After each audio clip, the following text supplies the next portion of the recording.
The Christmas Pig is a magical story, but in a very different way to Harry Potter. You're entering a world that runs according to its own peculiar magical laws, and there is magic around Christmas Eve.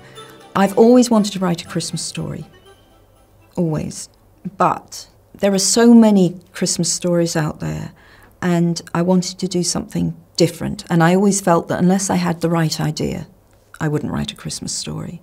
And what was incredible about the idea for the Christmas Pig is the moment I had the idea for the story, I thought, but of course that has to happen on Christmas Eve. That's the time it has to happen, because there's a lot of folk stories around Christmas Eve, special things happen on Christmas Eve. When I had that idea, I thought, this is it, this is my Christmas story, I'm going to get to write it at last, which was wonderful.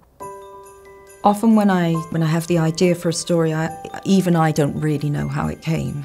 This story actually had a very concrete jumping off point, which was that my son David, when he was tiny, his beloved toy was a pig. Now that pig wasn't called the pig, as the pig is in the story. That's the name is my invention.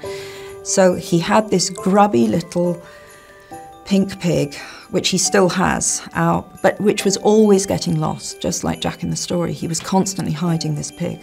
And I became panicky that one day he was going to lose this pig for good. So I bought a replacement and I hid it in a cupboard, which David then discovered when he was a toddler. He went to the cupboard, opened it up and looked really confused as he found this second pig. And then he told me this was his pig's brother and kept it. I kept thinking about what it would be like to be the replacement toy, this second pig. And out of that grew the story of the Christmas Pig. If I had to describe Jack, the hero, I would say he's brave, because he chooses to risk his life in this story. He's loving. He's very capable of love, not just towards his pig, but to other human beings. He's a loving boy. And I'd say he's a little bit lost. Things have happened to Jack that have made his world seem a little less stable. And that too is a big theme in the story, what being lost means. So I remember that in 2012 when I'd had the idea and our family was on holiday somewhere very hot. And while everyone else is on the beach or swimming, I'm under a big sunshade with a notebook, and I was starting to work out what the land of the lost would be like. The deeper into the land of the lost that Jack and the Christmas Pig go, the stranger things become. This is definitely a book that some children can read to themselves, no question, even quite young children.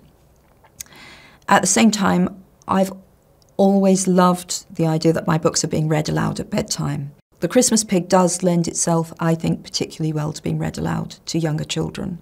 I would hope that some of the things that Jack and the Christmas Pig encounter in the land of the lost, I think would be great jumping off points for conversations between parents and children.